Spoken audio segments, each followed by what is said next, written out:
প্রথমবারের মতো গাজা নগরী সহ আশপাশের এলাকায় দুর্ভিক্ষ ঘোষণা করেছে জাতিসংঘ।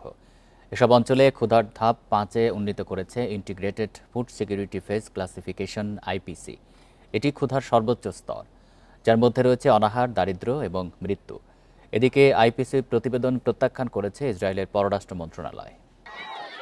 ইসরায়েলি হামলা ও ত্রাণ অবরোধের মধ্যে গাজায় দুর্ভিক্ষ শুরু হতে পারে বলে দীর্ঘদিনই সতর্ক করে আসছে জাতিসংঘ সহ বিভিন্ন আন্তর্জাতিক সংস্থা।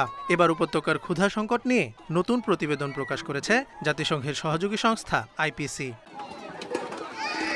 তাদের প্রতিবেদনে বলা হয়, গাজা নগরী সহ আশপাশের এলাকায় এরই মধ্যে দুর্ভিক্ষ শুরু হয়ে গেছে। এসব অঞ্চলে ক্ষুধার ধাপ 5-এ উন্নীত করেছে আইপিসি। এটি ক্ষুধার সর্বোচ্চ স্তর, যার মধ্যে রয়েছে অনাহার, দারিদ্র্য এবং মৃত্যু। নিঃসন্দেহে এটি দুর্ভিক্ষ। একইভাবে স্বীকার করতে হবে এটি মানবসৃষ্ট দুর্ভিক্ষ।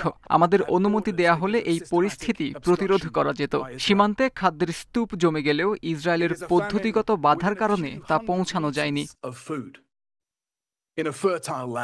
সেপ্টেম্বরের শেষ নাগাদ গাজার মধ্যাঞ্চলের দের আল বালা এবং দক্ষিণের খান ইউনিসেও দুর্ভিক্ষ শুরুর শঙ্কা প্রকাশ করেছে সংস্থাটি। আইপিসির প্রতিবেদন অনুসারে গাজা জুড়ে 5 লাখের বেশি মানুষ ক্ষুধার 5ম পর্যায়ে রয়েছে, 10 লাখের বেশি মানুষ রয়েছে ক্ষুধার 4র্থ পর্যায়ে, আর তৃতীয় ধাপে রয়েছে প্রায় 4 লাখ ফিলিস্তিনি। তীব্র অপুষ্টির শিকার 1,30,000 শিশু। গাজায় অনাহারে মৃত্যু যুদ্ধাপরাধের শামিল হতে পারে বলে মন্তব্য করেছে জাতিসংঘের মানবাধিকার সংস্থা।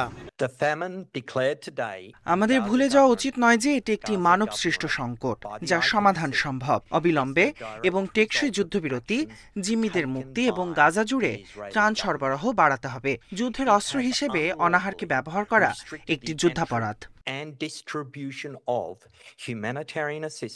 এদিকে আইপিসির প্রতিবেদন প্রত্যাখ্যান করেছে ইসরায়েলের পররাষ্ট্র মন্ত্রণালয়। গাজায় কোনো দুর্ভিক্ষ হয়নি দাবি করে হামাসের মিথ্যা তথ্যের উপর ভিত্তি করে এই প্রতিবেদন তৈরি করা হয়েছে বলে অভিযোগ তেল আবিবের।